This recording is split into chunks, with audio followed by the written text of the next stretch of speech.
सोनिया जी, 140 करोड़ की जनता आपको देख रही है। आपके द्वारा किया गया ये पाप इस देश की जनता कभी माफ नहीं करेगी, कभी माफ नहीं करेगी।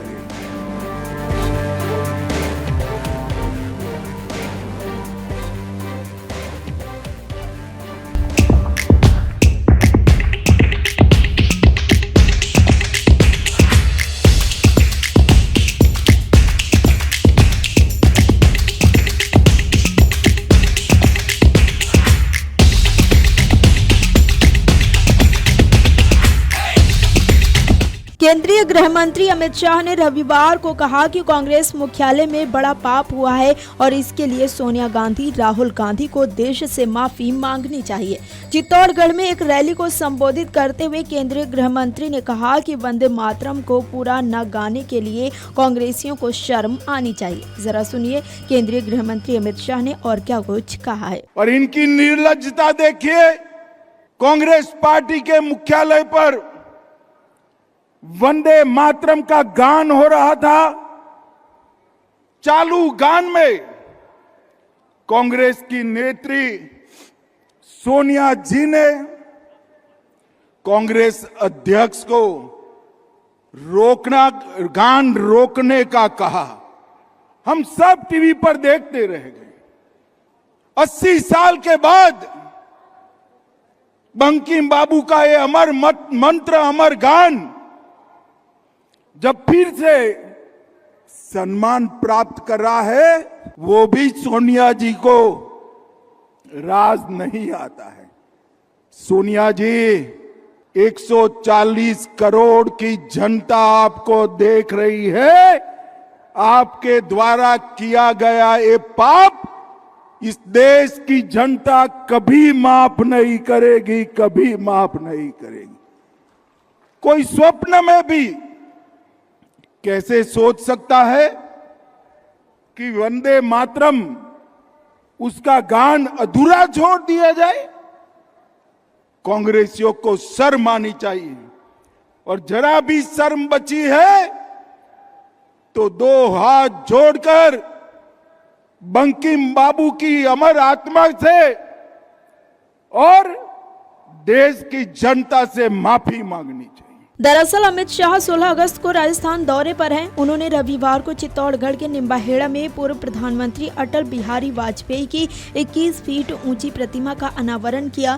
इसके बाद अंबेडकर कॉलेज के खेल मैदान में आयोजित जनसभा को संबोधित करते हुए अमित शाह ने कांग्रेस पर निशाना साधा। उन्होंने कहा कि वोट बैंक के लालच में कांग्रेस ने वंदे मातरम को भुला दिया था। वंदे मातरम के 150वें साल पर प्रधानमंत्री नरेंद्र मोदी ने लाल किले से वंदे मातरम को फिर से आयुष देने का काम किया है। कांग्रेस की निर्लज्जता देखिए। कांग्रेस मुख्यालय पर वंदे मातरम के गान के दौरान कांग्रेस नेत्री सोनिया गांधी ने कांग्रेस अध्यक्ष को वंदे मातरम का गान रोकने के लिए कहा। टीवी पर हम सब ने देखा कैसे वंदे मातरम का अपमान किया गया। सोनिया गांधी जी, ये देश आपको माफ नहीं करेगा। कोई सपने में भी कैसे सोच सकता है कि वंदे मातरम का गान बीच में छोड़ दिया जाए। कांग्रेसियों को शर्म आनी चाहिए। जरा भी शर्म बची है तो हाथ जोड़कर बंकिम बाबू की अमर आत्मा और जनता से माफी मांगनी चाहिए। अब जान लेते हैं कि आखिर पूरा मामला क्या है। दरअसल इंदिरा भवन में आयोजित कार्यक्रम के एक वीडियो में मल्लिकार्जुन खड़गे और सोनिया गांधी आपस में बात करते रहे और इशारे करते दिखाई दे रहे थे। इसके बाद दोनों नेताओं ने पार्टी के एक सदस्य को बुलाया और उसे कुछ निर्देश देते हुए भी नजर आए। अब इसी वीडियो पर बीजेपी नेता मनोज तिवारी ने प्रतिक्रिया देते हुए कहा कि कल कांग्रेस ने देश और दुनिया के सामने अपना असली चेहरा दिखा दिया और ये बता दिया कि उनके मन में वंदे मातरम को लेकर कितनी नफरत है।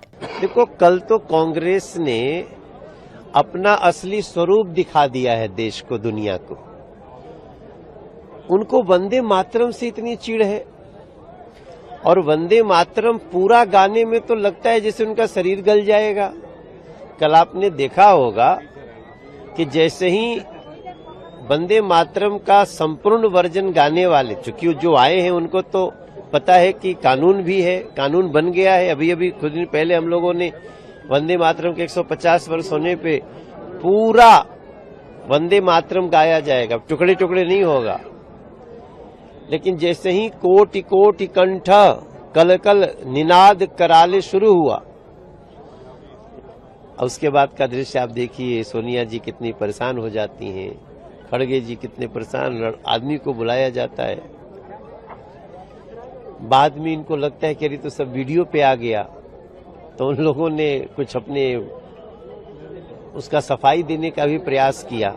हालांकि इंडिया गठबंधन से अलग आम आदमी पार्टी ने कांग्रेस का समर्थन किया। पार्टी नेता सौरभ भारद्वाज ने कहा, ऐसे मामलों में राजनीति करना बीजेपी की छोटी सोच को दर्शाता है। बीजेपी के पास अब कोई वास्तविक मुद्दा नहीं बचा है, इसलिए वो राजनीति करने के लिए नए मुद्दे गढ़ रही है। हालांकि देश अब इन हथकंडों के झांसे में नहीं आएगा। देखिए, हमने भारतीय जनता पार्टी के कई नेताओं को देखा, इनकी सांसद बांसुरी स्वराज बीच जनगणमन के बीच इधर उधर भागती हुई हमें दिखी थी। इसके बाद उन्होंने कहा नहीं, मैं कुछ बताने गई थी, कुछ ठीक से करने गई थी। उसके अलावा जब वंदे मातरम दिल्ली सरकार के कार्यक्रमों के अंदर चलाया गया तो रेखा गुप्ता जी के ऊपर जूम करके देखा गया कि वो नहीं गा रही थी, उन्हें आता नहीं था, और उनके साथ जो बाकी भी जो इनकी सरकार के लोग हैं उनको भी वंदे मातरम नहीं आता था। और वंदे मातरम जनरली शुरुआत की कुछ लाइनें सबको याद हैं, जनगणमन पूरा याद है, क्योंकि स्कूलों के अंदर हमेशा से पूरा जनगणमन गाया जाता है। आप 12 साल तक गाते हैं तो आपको याद होता है। इन चीजों को लेकर राजनीति करना भारतीय जनता पार्टी का छोटापन दिखाता है, और भारतीय जनता पार्टी के पास मुद्दे खत्म हो गए हैं, इसलिए नए नए झूठे मुद्दे बनाकर राजनीति करने की कोशिश कर रहे हैं, मगर अब देश जो है इन चक्करों में नहीं आएगा। वहीं कांग्रेस नेता जयराम रमेश ने मामले पर सफाई देते हुए कहा कि राष्ट्रीय गीत को रोकने की कोशिश नहीं हुई थी। कांग्रेस अध्यक्ष मल्लिकार्जुन खड़गे काफी देर से खड़े थे। सोनिया गांधी केवल यही कह रही थी कि उनके लिए एक कुर्सी लाकर वहां रख दी जाए। वीडियो डेस्क अमरउजाला.com। पूरा वर्षन गाया गया क्योंकि संसद में इस पर चर्चा हुई, संसद में इस पर बहस हुई, 16 घंटे की बहस हुई, हमने अपनी राय रखी, मैंने खुद सारा इतिहास बताया जो प्रधानमंत्री और गृहमंत्री को जानकारी थी नहीं। सारे सांसदों को मैंने अवगत कराया कि किस संदर्भ में वो वंदे मातरम का निर्णय लिया गया है। पर आज कांग्रेस आज यहाँ इंदिरा भवन में पूरा वंदे मातरम गाया गया, इसमें कोई वाद विवाद का सवाल नहीं उठता। अगर आप ये वीडियो YouTube पर देख रहे हैं तो हमारे चैनल को सब्सक्राइब कर बेल आइकन दबाएं, और Facebook पर देख रहे हैं तो हमारे पेज को लाइक करें।